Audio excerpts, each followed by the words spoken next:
नमस्कार साथियों। आज मैं अध्यात्म यानी स्पिरिचुअलिटी से जुड़े हुए कुछ अनुभव आपके साथ साझा करना चाहता हूँ। मैं अपना पहले थोड़ा-सा परिचय दे दूँ। मेरा नाम दिनेश महाजन है और मैंने अपनी मैकेनिकल इंजीनियरिंग में डिप्लोमा करने के बाद 1988 में उसके बाद मेरा अपना व्यवसाय है इलेक्ट्रिकल गुड्स की मैन्युफैक्चरिंग का। 2004 में मैंने ज्योतिष जॉइन करी। मेरी रुचि थी ज्योतिष की ओर और एक बड़ा नामी इंस्टीट्यूट है, उसका नाम है ICAS, Indian council of astrological sciences. ये बीवी रमन जी द्वारा इंस्टीट्यूट शुरू किया गया था दक्षिण भारत में और उनकी क्लासेस सारे देश भर में चलती हैं। और वहाँ से ये करने के बाद फिर मैंने ज्योतिष में और भी अनेक विधाएं हैं, जैसे कृष्णामूर्ति पद्धति, और इनका भी अध्ययन किया। और बाद में पामिस्ट्री का कोर्स मैंने institute of palmistry greater Kailash से किया। उसके बाद जब ये ज्योतिष में हम सबको उपाय वगैरह के बारे में चर्चा करते हैं, तो मेरी रुचि थी कि ये जो उपायों की जो विज्ञान है, जो रेमेडीज़ हम बताते हैं, उसके पीछे की क्या साइंस है। ये मेरी रुचि जो है मुझे रेकी की ओर ले गई। रेकी एंड माइंड पावर, ये जो है रेकी हीलिंग फाउंडेशन जो है, ये एक दिल्ली में कोर्स है। डॉक्टर NK शर्मा इसको संचालित करते हैं। तो इस प्रकार जब रेकी में मैं गया और वहाँ मैंने इसका विज्ञान समझा जा करके कि ये उपायों का विज्ञान काम कैसे करता है, मैं वो भी अनुभव आपके साथ आगे चल करके साझा करूँगा। और फाइनली मैंने ये बाद में मेरे मन में ये आया कि भाई अपना ये जो ज्योतिष में जो कुंडलियों का निर्माण होता है, ये किस आधार पर जो अच्छे अच्छे राजयोग बनते हैं, सुंदर, किसी की कुंडली तो बहुत पावरफुल होती है और कोई आजीवन दरिद्र रहता है, तो इस प्रकार ये इसका निर्माण किस आधार पर होता है, ये खोज मुझे फिर अध्यात्म की ओर लेकर के गई। और उसके लिए मैंने PSSM, pyramid spiritual society movement, ये एक ज्वाइन की।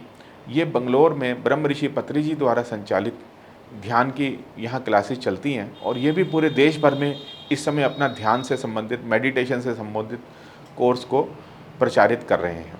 तो वहाँ जब मैं आया तब जा कर के मुझे ये सारा समझ में आया कि कैसे हमारे इसके पीछे कौन सा सिद्धांत काम करता है।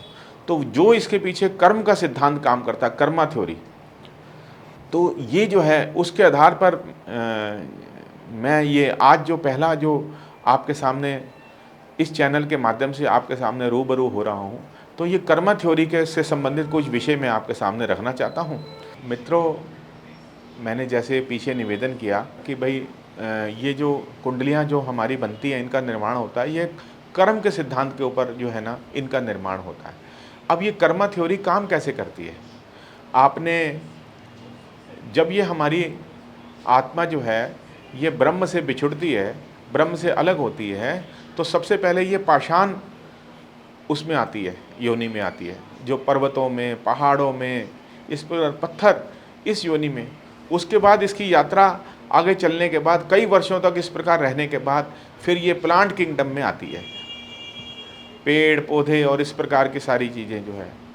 और उसके बाद कई वर्षों तक प्लांट योनियों में रहने के बाद, पौधे की योनियों में रहने के बाद फिर ये आत्मा की यात्रा एनिमल किंगडम में, जिसमें पशु और पक्षियों की योनि में आती है। और अंत में फिर इसकी बात जो है, जब ये मनुष्य जीवन में, मनुष्य योनि में आत्मा आती है, तब से समझ लीजिए कि इसके ऊपर जो है ये कर्म के सिद्धांत जो है लागू होते हैं, क्योंकि वहाँ ईश्वर ने बुद्धि के साथ साथ विवेक भी दे दिया होता है मनुष्य को। तो वहाँ पे जो है ये हमारे ऊपर कर्म बंधन लागू होते हैं। और अब आप देखिए कि मानव जीवन में हमको क्या, धर्म, अर्थ, काम और मोक्ष, ये 4 हमारे पुरुषार्थ कहे गए हैं मानव जीवन में। तो यानी इसका अर्थ ये है कि धर्म के आधार पर हमें अपनी आजीविका कमाना, अर्थ का उपार्जन करना, और उसके बाद उस अर्थ के द्वारा अपनी कामनाओं की पूर्ति करना, और अंत में मोक्ष को प्राप्त करना, यानी निर्वाण को प्राप्त करना। तो अब धर्म के मार्ग पर चलते हुए अर्थ कैसे? धर्म के मार्ग पर चलते हुए अर्थ का मतलब ये है कि मान लो एक फल बेचने वाला है, वो मंडी से फल लेकर के आया और मान लो उसने 50 रुपये किलो लेकर के आया और वो बोलता है कि मैं 100 रुपये किलो जो है इस फल को बेचूंगा, तो बेशक वो स्वतंत्र है इसका प्राइस रखने के लिए, लेकिन जो है मान लो उसे कोई व्यक्ति सामान लेने आया तो फिर वो तोल में जो है ना हेरा फेरी ना करे। वो अगर 1 किलो मांगा है तो उसको 900 ग्राम ना तोले। अगर उसने कम तोला तो ये उसका जो है ना पाप कर्म में शामिल हो जाएगा। प्राइस वो जितना मर्जी रखे, अगर ग्राहक को उसका सामान पसंद आएगा तो ग्राहक उसकी कीमत भी देगा। और इसी प्रकार मान लो कोई ग्राहक उसके पास आकर के ये कहता है कि भाई जो है ना भाई आप मैंने अपनी बहन बेटी के घर ये फल लेकर के जाना है, मुझे बढ़िया बढ़िया आप फल इसमें से छांट करके दे दो। तब अगर वो कुछ गड़बड़ फल जो है, कुछ गले और कुछ सड़े हुए कुछ ऐसे फल उसको देता है, तो फिर जो है ना ये समझ लीजिए वो अपना कर्म बंधन बांध रहा है, क्योंकि ग्राहक ने तो उसके ऊपर भरोसा किया ना कि भाई मुझको जो है ना बढ़िया से बढ़िया सामान दो, लेकिन उसने जानबूझ करके उसको गलत सामान दिया। तो घर जा करके जब वो देखेगा तो उसको क्या अनुभव आएगा? तो ये सारा का सारा कर्म बंधन वो फल वाला अपने ऊपर ओढ़ लेगा। तो इस प्रकार से जो है ये कर्म का जो है ये अपना धर्म के मार्ग पर चलते हुए हमें अर्थ का उपार्जन करना है। इस प्रकार अब मान लो कोई व्यक्ति है जॉब करता, उसे जॉब के लिए जो है उसको पूरी पेमेंट मिलती है, लेकिन इसके बाद भी वो रिश्वत लेता है या कोई और काम करता है, तो वो अपने कर्मों को कर्म बंधन बांध रहा है, फिर वो गलत काम कर रहा है। क्योंकि जिस काम के लिए उसे ऑलरेडी पेमेंट दी जा रही है उस काम को करने के लिए वो अलग से रिश्वत दे रहा है, तो ये समझ लो वो अपने कर्म बंधन बांध रहा है। तो इस प्रकार धर्म के मार्ग पर चलते हुए अर्थ का उपार्जन किया और फिर उसी से अपनी कामनाओं की पूर्ति करी, और उसके बाद जो है हम मोक्ष। अब ये मोक्ष क्या है? अब मान लीजिए कोई एक व्यक्ति जो है मृत्युशैया पर पड़ा है, वो उठ करके पानी भी नहीं पी सकता, टॉयलेट बाथरूम भी उसका बिस्तर पर है, तो उसके घर वाले उसे क्या बोलते हैं कि भाई हे ईश्वर इसको मुक्ति दे दो। तो क्या उसे इस जीवन आवागमन के चक्र से मुक्ति मिलेगी? क्या नहीं मिलेगी। उसे असली मुक्ति तो तब मिलेगी जब उसके कर्मों का बैलेंस खत्म हो जाएगा। आप ये देखिए, आप अगर किसी बैंक से लोन लें, मान लो 2 लाख रुपए लोन लें और आपने उसको चुकाने में सारा लोन चुका दिया, मात्र 100 रुपये बाकी बचा है, तो भी क्या बैंक आपको नो ड्यूज सर्टिफिकेट देगा? बिल्कुल नहीं देगा। जब तक कि 1-1 रुपया बैंक का लोन चुकता नहीं हो जाएगा, बैंक आपको जो है नो ड्यूज सर्टिफिकेट नहीं देगा। तो इसी प्रकार जो है ये जो हमारे जो कर्मों का खाता है, जब से हमको मनुष्य योनि मिली है तब से ये जो हमारे कर्मों का जो खाता खुला हुआ है, उसमें पाप कर्म भी जमा है, उसमें पुण्य कर्म भी जमा है, तो वो हमें भोगने ही पड़ेंगे। जब वो खाता जीरो हो जाएगा तब जाकर के हमारी आत्मा मुक्ति की अधिकारी बनेगी, तब हमें मोक्ष मिलेगा, तब हमें ईश्वर की प्राप्ति होगी।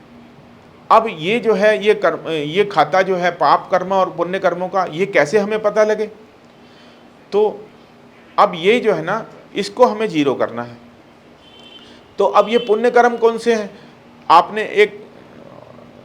हमने जब ज्योतिष पढ़ा तो उसमें हमें एक श्लोक ये पढ़ाया गया था, अवश्यमेव हि भोक्तव्यम कृते कर्म शुभाशुभम, यानी किए हुए कर्मों को हमें अवश्य ही भोगना पड़ता है, चाहे वो शुभ कर्म हो चाहे वो अशुभ कर्म हो। ना भुक्तम क्षीयते कर्म कल्प कोटि शतैरपि, चाहे आप करोड़ों उपाय कर लो, बिना कर्म को भोगे हुए तो वो जो है आप उस कर्म से छुटकारा नहीं पा सकते।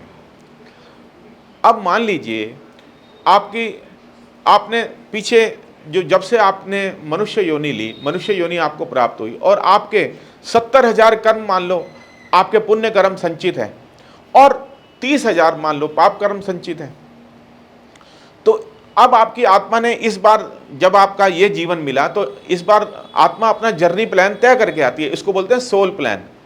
सोल मैंने आत्मा। तो वो आत्मा जब अपना जर्नी प्लान तय करके आती है तो वो अपने साथ जो है फिर वो कहती है कि लाओ भाई इस बार मुझे ये 10,000 अच्छे कर्म दे दो और 2,000 जो है वो बुरे कर्म दे दो, मैं इन्हें जरा वो निपटा करके आऊँगी, इन कर्मों को क्लियर करके आऊँगी। लेकिन अज्ञानता की स्थिति में वो कर्म तो क्लियर होते नहीं है, उल्टा और नए कर्म बंधन और बांध लेती है। तो वो कैसे कर्म कटेंगे हमारे? भगवान कृष्ण ने गीता में कहा है कि जब आप मेडिटेशन करोगे तो ध्यान जब आप करेंगे तो उस ध्यान से आपको ज्ञान आएगा, विवेक आएगा, और फिर कहा है भगवान कृष्ण ने कि ज्ञानाग्नि दग्ध कर्मा नाम, यानी कि ज्ञान की अग्नि से कर्म बंधन जल जाते हैं। अब कैसे? मान लो आपने जो है पुण्य कर्म किया, कोई दान करी, कोई चीज़, कोई आपने किसी को पैसे से मदद करी या किसी को भूखे को अन्न दान किया, और लेकिन आपने भावना क्या रखी, भाई इस मुझे 100 रुपये के दान के पीछे 1 लाख रुपया जो है मुझे वो जो है मुझे धन की प्राप्ति होनी चाहिए। तो आपने यूनिवर्स में कमांड तो डाल दी ना कि भाई मुझे पैसे जो है मिलेंगे, मुझे या मेरा मकान बनेगा अच्छा, या मुझे इतनी सुख सुविधाएं मिलेंगी, तो यूनिवर्स आपको वो चीज़ें देगा।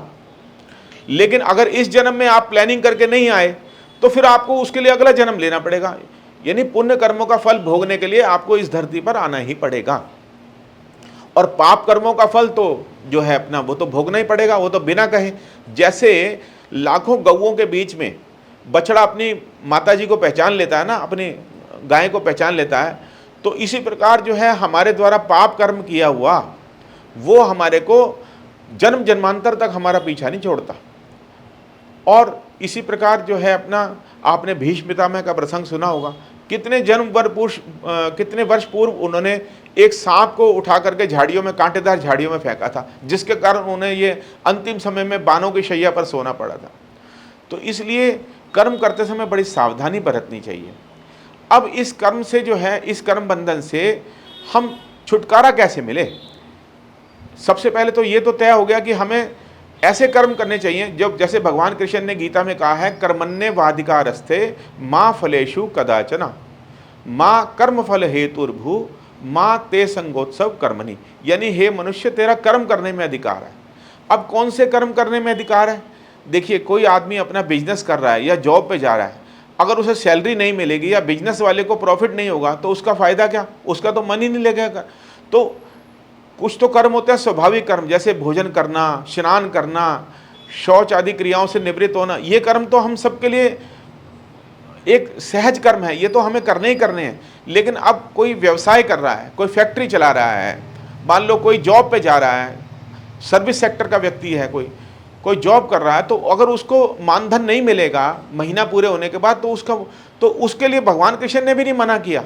लेकिन कौन से कर्मों के लिए, फल के लिए मना किया है कि अगर हम ये जो पुण्य कर्म जो कर रहे हैं, पाप कर्म तो हमें करना ही नहीं है बिल्कुल भी, लेकिन पुण्य कर्म भी जो हम कर रहे हैं वो करते समय अगर हमारे मन में ये विचार आया कि इन पुण्य कर्मों का सत्कर्म हमें मिले, पुण्य फल हमें मिले, तो फिर भगवान कृष्ण ने कहा है उस फल की आसक्ति का त्याग करो, क्योंकि वो फिर आपको पुण्य फल भोगने के लिए फिर दोबारा रीबर्थ का साइकिल में आना पड़ेगा, दोबारा पुनर्जन्म के उसमें आना पड़ेगा।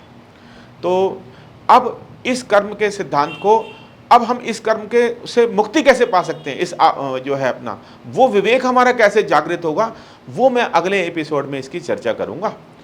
तो अगर आपको ये पसंद आया हो, मेरी बात जो है, मेरा अनुभव ठीक लगा हो, तो आप इसे शेयर कीजिए, लाइक कीजिए और सब्सक्राइब कीजिए। बहुत बहुत धन्यवाद।